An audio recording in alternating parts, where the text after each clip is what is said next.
Hello friends, अक्टूबर 25 से GST में एक नया अपडेट आने वाला है जिसमें GSTR 3B, 2B, credit note और आईएमएस डैशबोर्ड का तरीका चेंज होने वाला है।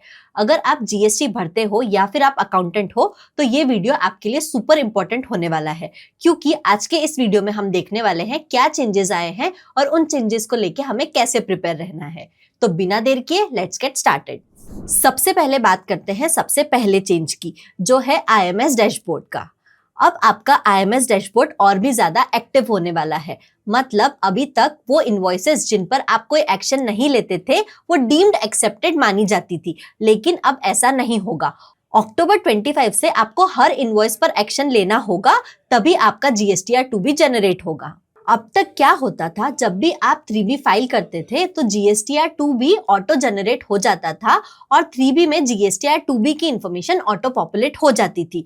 लेकिन अब 1 अक्टूबर से ऐसा नहीं होगा। आपको मैन्युअली 2B में जाके सारी इनवॉइसेस एक्सेप्ट या फिर रिजेक्ट करनी होगी एज पर योर इन्फॉर्मेशन, तभी जाके आपका 2B जनरेट होगा।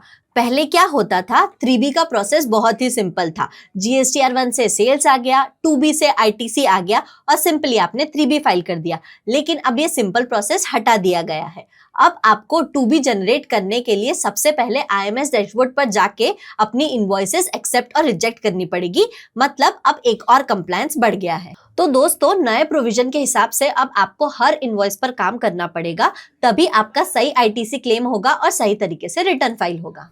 दूसरा बड़ा चेंज आया है क्रेडिट नोट पर। अब क्रेडिट नोट पर आप पेंडिंग भी मार्क कर सकते हो। मतलब अभी तक आपके पास क्रेडिट नोट पर एक्शन लेने के लिए सिर्फ 2 ऑप्शंस अवेलेबल थे, एक था एक्सेप्ट और दूसरा था रिजेक्ट। लेकिन अब नए चेंजेस के अकॉर्डिंग आप क्रेडिट नोट को पेंडिंग भी मार्क कर सकते हो, बट ये सुविधा आपको सिर्फ लिमिटेड टाइम के लिए अवेलेबल है, जैसे मंथली फाइलर्स के लिए 1 महीने तक और क्वार्टरली फाइलर्स के लिए उस क्वार्टर के एंड तक। तीसरा मेजर चेंज ये है कि पेंडिंग ऑप्शंस अब सिर्फ कुछ स्पेसिफिक रिकॉर्ड्स के लिए ही अवेलेबल है, जैसे पहला क्रेडिट नोट के लिए, दूसरा अपवर्ड या downward amendment of credit note के लिए, तीसरा है डाउनवर्ड अमेंडमेंट ऑफ इनवॉइसेस या फिर डेबिट नोट के लिए। लेकिन इस केस में याद रखने लायक बात यह है कि आपकी ओरिजिनल इनवॉइस एक्सेप्ट हो चुकी हो और 3B फाइल हो चुका हो, तभी आप इस पेंडिंग ऑप्शन को यूटिलाइज कर सकते हैं in case of downward amendment of invoice और डेबिट नोट।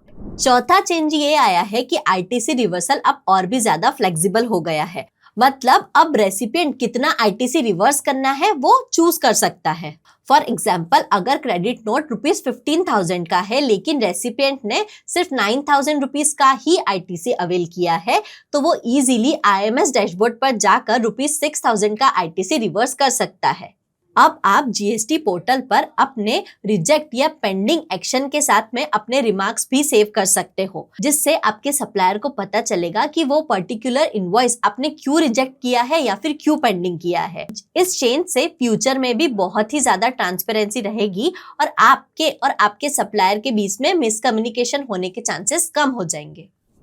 एंड सबसे लास्ट चेंज, जो हमने ऑलरेडी वैसे तो फर्स्ट नंबर के चेंज में डिस्कस कर लिया है, वो है जीएसटीआर 2B का नया रूल। इस रूल के हिसाब से अब आपको आईएमएस डैशबोर्ड पर जाके आपके इनवॉइस को एक्सेप्ट या रिजेक्ट करना होगा, तभी जाके आपका 2B जो है वो जनरेट होगा।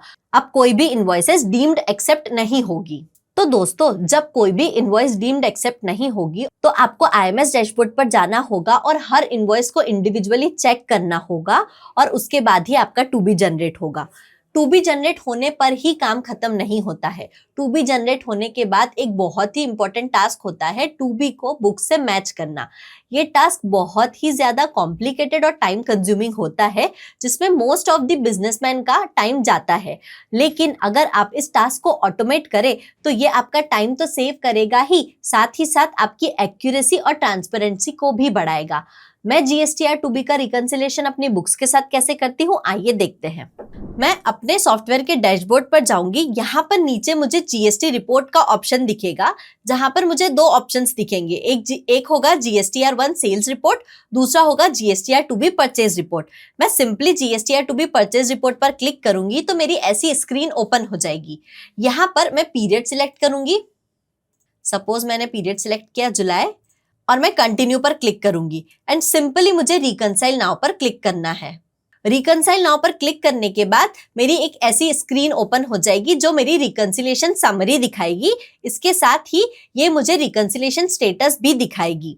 इसके साथ मुझे यहाँ पर total tax bifurcated in CGST, SGST and IGST along with total taxable value देखने को मिलेगा। इसके साथ ही अगर मैं वेंडर वाइज समरी देखना चाहूँ तो मुझे यहाँ पर वेंडर वाइज रिकंसिलिएशन भी मिल जाएगा और साथ में मेरे पास डिटेल्ड व्यू का भी ऑप्शन अवेलेबल है, जहां पर मैं अलग अलग मिसिंग इन रेफरेंस मतलब missing in books, partial match मतलब अगर कोई इनवॉइस पूरी तरह से मैच नहीं हुआ है तो वो इस कैटेगरी में आएगा, कोई इनवॉइस बुक्स में है लेकिन 2B में नहीं है तो वो मिसिंग इन 2B की कैटेगरी में आएगा, और अगर हम चाहे तो इसे रिकंसाइल लेटर या फिर डू नॉट रिकंसाइल की कैटेगरी में भी डाल सकते हैं, और जो मैच हो गए हैं वो कंप्लीट पैच की कैटेगरी में आएंगे। तो इस तरह से इतना टाइम कंज्यूमिंग टास्क जो है वो मैं सिंपली कुछ ही मिनट्स में कुछ ही सिंपल क्लिक्स में कर सकती हूँ।